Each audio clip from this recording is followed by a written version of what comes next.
So let me ask you, how many of you guys in the chat right now actually have ever heard that when you add new trade lines to your credit file, it reduces the age of your credit file? Okay. Now, most people hear that and they never even thought about it. When you add brand new trade lines on your credit file, it reduces the age of your credit file. All right. Now, going back to a question that somebody asked in terms of when trying to age your credit file, how do they do that? Well, there's 3 ways, all right, to age your credit file. And you want to do this. And again, the reason is because when you age your credit file, all right, more lenders will look at you and be able to open up. That's the reason why, like, you see these fintech companies, right? And like you would probably add some new trade lines onto your credit file is up, or you don't wipe your credit file clean and you done added new trade lines and stuff like that. Well, because you don't have that 2-year or longer history anymore, when you wipe out your credit file or whatever, you start over fresh. However, here's a backdoor way that you actually can not only age your credit file, but it also gives you trade lines as well. The first way is adding rental payments, all right? Now, here's the thing about it for most people, and I don't know why they won't do this. The thing about it, why you want to add rental payments. You not only want to add rental payments because it helps age your credit file, and it also helps as a trade line on the credit file. But another thing that it actually does, it helps you qualify for a mortgage, because especially if you're trying to get like a FHA loan, see, they'll use your trending scores. They're going to use your VantageScore and your trending scores in order to qualify you for a FHA mortgage, okay? And the thing about it is, when they're looking at that credit file, if you show that you have rental history on there without any missed payments, this is going to make it much easier for you to qualify. And most people are not aware of this. They would skip out on adding rental payments. Now, I'm going to tell you actually how to add rental payments, especially like if you have bad credit, but you are still paying, you may be paying your rent through like Cash App or something like that, right? And I continue to tell you guys, do not do that. Now, reason I tell you to stop doing that is because if you put your money on a debit card, you can sign up with Plastic, you can sign up with Melio, and then they will send out a check. Okay, and so that check that they send out, now you have actual real documentation to actually start paying, showing that you've been paying your rent on time. Now, the companies that actually will help age your credit file and give you that trade line, you have like Rent Reporter. Then you also have Rental Karma. Rental Karma, they start reporting within 3 days. Then you also have Isuzu, okay? They also report rent as well. But the thing about it is that rent reporting, that's going to do 3 beneficial things for you, okay? So that's the reason why I tell you to add the rent, all right? Now, like I said, because it's the aging and it's a trade line, that's boosting up your credit score, all right? Then you also have utilities, all right? Adding utilities. Most people are not even aware that you can go through Identity IQ, okay, or My Score IQ. And what it is that they would actually, you would sign up for the program. Then you can actually add your utilities on. And so they will backdate for the aging of your utilities. So this is aging your credit file plus giving you a trade line as well. And this is so important. And the reason it's important is because, again, you, especially when you have bad credit, you want to try to add on as much positive trade lines as possible. Okay, and that's the whole reason that you want to do this. Now, another way, or third way, for you to aid your credit file is by adding authorized users. Okay, so by you adding authorized users, now here's the thing about it: it cannot be any type of authorized user. There's certain authorized users that's going to pick up the history of the card as well as the balance of the card. That's the reason why I tell you guys, you have to be very careful when people say, oh, I'll add you on as authorized user, because that authorized user will not have the same effect, right? Now, I know some people add the authorized user just to bring down their DTI, the debt to income ratio. Okay, but it has to be the right type of authorized user. For those of you that may have questions about trying to find out what's the best authorized user and stuff, because we actually offer that service, schedule one-on-one. Now, those are 3 ways that for us helping you boost your credit score. Here's another thing that's very important. All right, the DTI. A lot of people, they start adding on a whole lot of trade lines and stuff, trying to get high limit trade lines to push down your DTI. The thing about it, with your debt to income ratio, again, when you have, like, somebody get approved for a brand new $25,000 card, okay, because there's no history on it, in terms of the amount of the card, it will not have as big of an effect as if you had an age authorized user on the file.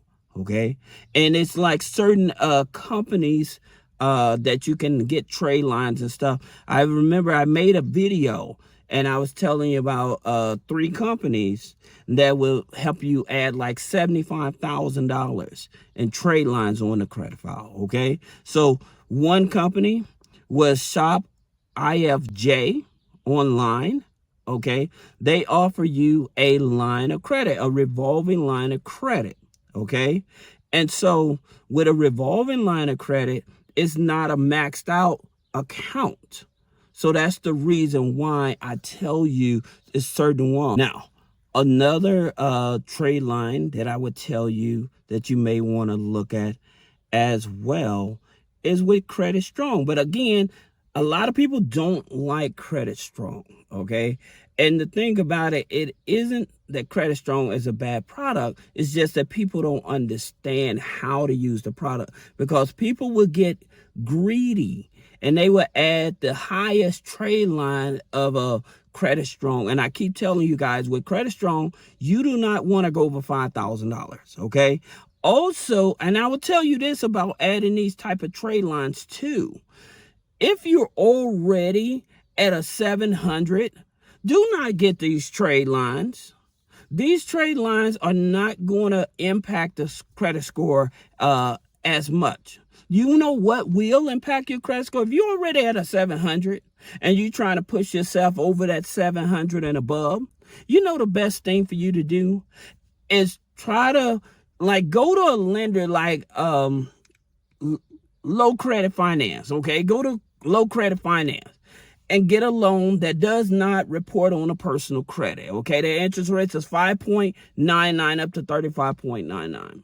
And I would take that loan, okay, and I will pay down my utilization.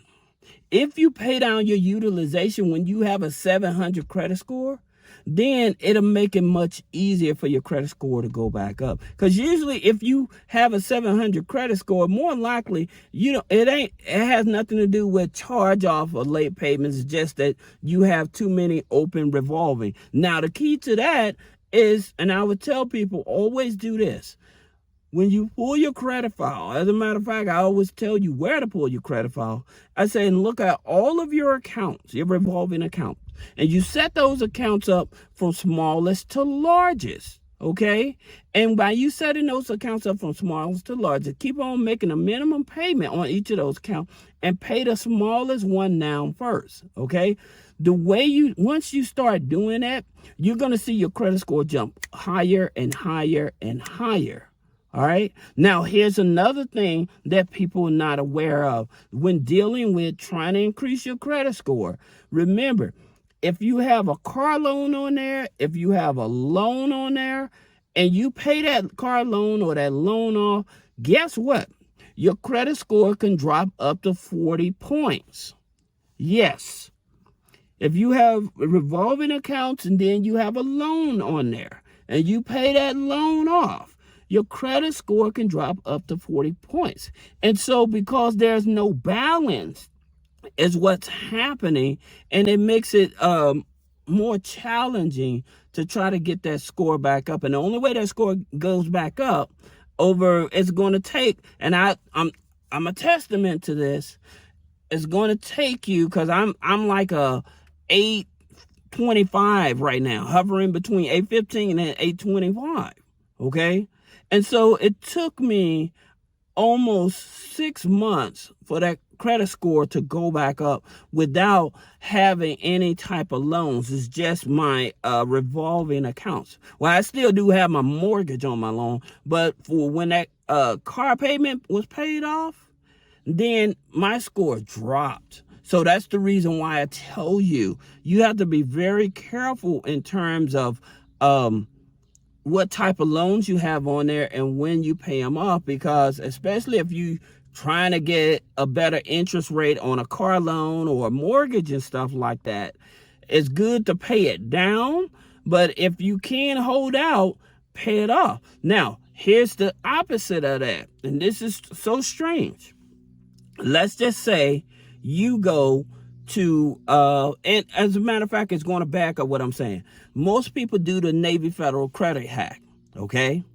And so what they would do, they would get a pledge loan, okay? The pledge loan hack, I should say. And they would get a pledge loan, and let's just say they get it for $1,000, and they pay 80 to 90% off right away, and then they leave that remaining open for at least 2 years or longer. I would tell you do it for 2 years or longer instead of the 12 months. All right. So, and I would tell you like this, because sometimes, like if the balance on that pledge loan is a certain amount low, sometimes with the credit unions, when you have like a pledge loan or a secure loan, they will actually just close that loan out.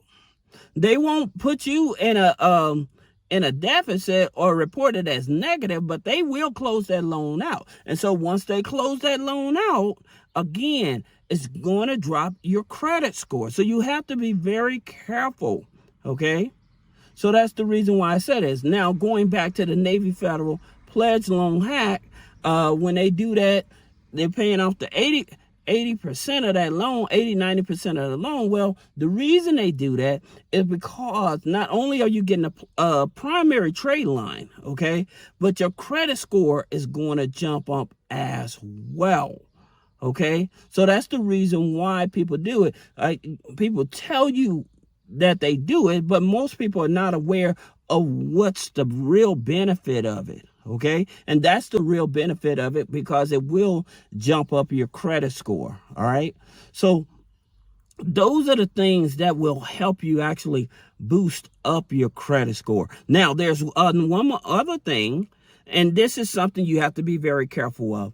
Like, when you're disputing online, say you're disputing negative items online, all right, through Dispute Beast or whatever those AI information is out there, and you dispute online, remember, you better have it very well documented, okay? Because usually when you do it electronically, all right, you're usually throwing away your legal rights. So you have to have it very well documented when you're going to be disputing online, because if you don't, and then it's come back as verified, now you may have a challenge. Even if you use subsection 1681, even if you use that, at the same time, you have to be very careful. All right. Now, here's one other thing that's going to help you. All right. some people, they still use like Credit Karma and stuff like that to dispute negative items, all right? Experian and stuff like that to dispute negative items, all right? And that's cool, all right? Now, here's the thing about it. On your Vantage score credit file, your credit score is going to go up because those negative items come off. They usually come off between 48 to 72 hours, right? But that, remember, that's your Vantage score. That's not your FICO score. See, with your FICO score, it's still going to go through that full process of investigation. And so by going through that full process of investigation, it can take up to 25 to 35 days before they get back. So yeah, your Vantage score will jump up. However, that does not change your FICO score. And so when you try to go apply for a car loan or even a credit card or something like that, if they're using a FICO score, especially a FICO score 8 or whatever, those numbers had not changed, okay? And you may end up denied. Your Vantage score can be showing, hey, you got a 680, 790, 700 credit score. However, that FICO score may still be saying you're in the low 6s, right? So that's the reason why I tell you people, you have to be very careful when going out there trying to challenge things online, because the scoring will change immediately. I wouldn't say immediately, like I said, between 48 to 72 hours. However, that's only one scoring system. That's not the main scoring system that a lot of the financial institutes use, okay? Especially if it's a FICO 8, all right? So I hope this video helped you. I know it's a long video, but if you have any other questions about business credit funding, personal credit funding, removing negative items off the credit, click the link in the description. Schedule a one-on-one consultation. Thank you.